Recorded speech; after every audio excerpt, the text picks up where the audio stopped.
do there, guys, and welcome back to Edgar TV, where it's time to talk about the World Darts Championship, the aftermath, and how this has affected the rankings. The World Championship is the biggest ranking event on the calendar, so with that, we have the biggest movements. We've got players that have lost tour cards, we've got players that have jumped into the top 32, which has its own perks, players going into the top 16, which has its own perks. The movement in the ranking is big, and I'll talk you through every little one of those perks as we move through the rankings. So the first thing to do is have a look at where we are. So we'll start a little bit further down because there's a couple of stories down here. Now, players who play this event without a tour card, European qualifiers such as Grant Sampson, for example, or Fallon Sherrick, they are going into this without a tour card, which means they do have the opportunity to get into the top 64. They get the prize money, it goes on the rankings, but as they don't have a card, it doesn't roll over to the next year. So people like Fallon, who you'll see on this ranking list, once this ranking list gets reset and it moves to the 2023 season, she will disappear from that ranking, and then the season starts again with Q School, which starts just next week. And that'll be the same for other players that you see on here as well, such as David Cameron or Lee Evans, who you didn't see at the World Championship, but he's been playing as a Challenge Tour call-up. Now, some of these players are on 2-year cards, which means like Jack Main would have lost his tour card, Brett Claydon, Jonathan Worsley, for example. Some of them are on 1-year cards. Connor Scott, who just won his card at Q School this year, Ted Everts, who only just got his card, Richie Burnett, who only just got his card. So these are all big positive signs for them. Again, these big jumps, Danny Van Tripe, Jimi Hendrix, they will come out of the rankings. We saw a big move for Germany at the top, Gabriel Clemens getting through to the semi-final, but look at number 89 there.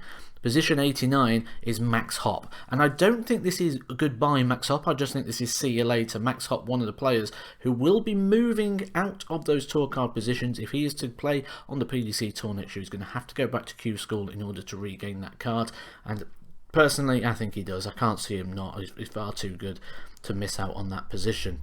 And more people that have lost tour cards here: John Henderson, Danny Baggish, Andy Bolton, Glenn Durrant, Jason Lowe, Adam Hunt, and this little cluster here is a cluster of people that have performed very well this season. So you see here Mickey Mansell, Nathan Rafferty, Matt Campbell, Cameron Menzies, Danny Jansen, all players that have gone up in the rankings and have got a 2-year tour card. So there are people ahead of them that are going to be moving, such as Scott Mitchell, Willie Borland, so they're going to go up a couple more places yet once everything gets updated in terms of the ranking. But big shout out here if you have a look. So 64 is the cutoff point. There's two stories. First one, how unfortunate is Ron Muhlenkamp? He loses on the countback rule, which means the most recent form is the form that counts. Because they're both on 56,750, you look at the most recent relevant events to see who performed best at the end, because they're classed as the more informed player. Ron Muhlenkamp missing out there. Keegan Brown missing out by £500. Joe Mernon getting in by 250, so really tight there around the 64. The 64 point is the cut-off of the tour cards, but draw your attention to number 68 just there for a second. This is Carl Sedlacek. Carl Sedlacek does not have a PDC tour card, and he was so close to getting one via this system of getting into the top 64. We've seen Roby John Rodriguez go very close to doing exactly the same thing. We've seen Fallon Sherrick go quite close when she had that run at the Grand Slam. Christoph Ratajski has gone by this way, and obviously that has been matched this year as well by Scotty Williams. So that brings us to our first perk. The first perk of the top 64, one is you get to keep that PDC tour card, so you get another year on tour. But the first real perk of that is the seeding for the UK Open. So you don't have to play the first couple of rounds. You'll come in at the UK Open at the £1,000, the money stage. So every game you play in that event will be for prize money, whereas the first and second round at the UK Open, there is no prize money up for grabs in those. It's the opportunity that you are playing for.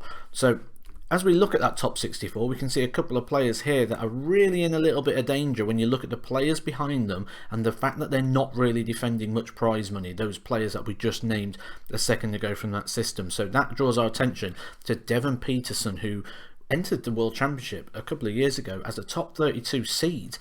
Didn't even get it into the event this year, and he's in big trouble next year in terms of losing his tour card, because he didn't pick up much prize money last year from the PDC Pro Tour, which means a lot of his money is up for grabs. And as you can see here, that in 58th position. He's only got a couple of positions breathing room, and money will be dropping throughout the season. If you do want to know who I think is going to go up the rankings and down the rankings throughout the year, make sure you subscribe to Edgar TV, because I'm going to be covering that over the next couple of videos, so make sure you subscribe to catch those ones. Hempel rescued his year, getting through the Super League in order to get into the World Championship, and obviously getting that victory allowed him a climb up the rankings. A couple of people here as well doing well recently, Richie Edhouse and Luke Woodhouse, both qualifying for the Grand Slam, which has really helped them as well, getting that extra major. Ian White continues to drop, and he's got a lot of money coming off his rankings this year, so he could make a significant move. Someone who could make a significant move in the other way is Martin Lukeman. Martin Lukeman had a good year this year. This was his second year on the PDC Tour, and the first year it was nothing, was it? I was going to use the word pathetic, but I think that's the word he would use. It's not one of my vocabulary. It was rubbish, wasn't it? It was rubbish. This year, unbelievable, really good season, which means he's not really defending anything. So most of his money coming from this year. He defends from 2 years ago, and if you take a look at his ranking position there for Martin Lukeman, you'll see that actually at 39, only 7 places off, and when we look at that top 32 position at 161,000, he's only 40 odd thousand away, and let's say nothing to defend, so he's in a real good prime position in order to strike. A couple of players outside the top 32 now, Simon Whitlock, Adrian Lewis. Suljovic comes out of there for the first time in about 45 years. Josh Rock though, sat prime and ready. Same situation as Martin Lukeman, that he's not really got anything to defend. But a big shout out to one of my predictions actually early in the year, Alan Suter, who breaks into the top 32. This is going to be his third year on tour, which means he's going to be defending prize money that he won a couple of years ago, but certainly got the talent in order to produce the similar levels and make sure that you can protect that prize money. Now, perks of the top 32, they've got perks as well, different perks to the 64. The top 32 players are guaranteed to play in the World Championships. So the World Championships, the top 32 of the 2-year rankings, that's what we're looking at today. The top 32 of the 1-year ranking, but not only do they get in the World Championship, you get seeded. So they don't have to play the first round, so they're guaranteed £15,000, not 7.5. And another big perk is you don't have to play someone in the top 32. So you're not going to play Van Gogh and Gerwin, Price, Peter Wright, one of the big boys. You're going to play the winner of the top 32 Pro Tour or the International Qualifier. Gary Anderson, one of the biggest names in darts, for me one of the biggest 5 players of all time, drops outside the top 16. Dave Chisnall, another one of the big names of darts, also drops outside the top 16. These two players you'll see in the rankings here taking up positions number 18, number 22. 11 places drop for Gary Anderson, 6 for Dave Chisnall. I do believe this year's World Championship will be the last time we get to see Gary Anderson at the World Championship, unless he goes and has a big year. Otherwise, there's money's just going to keep coming off of his rankings, because at the moment he's not in any of the big TV majors. Big climbs though, one for Barneveld coming back into the top 32 up to world number 29. Martin Schindler having a flying year coming into the top 32.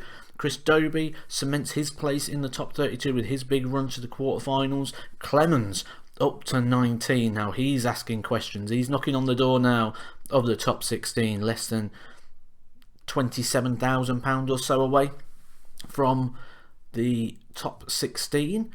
As is Ross Smith, now just £7,000 away. He will be able to eat that up in a Pro Tour if he was able to win one of those early. Could get himself in the top 16, which is something I didn't think we'd be saying a couple of months ago before he won that European.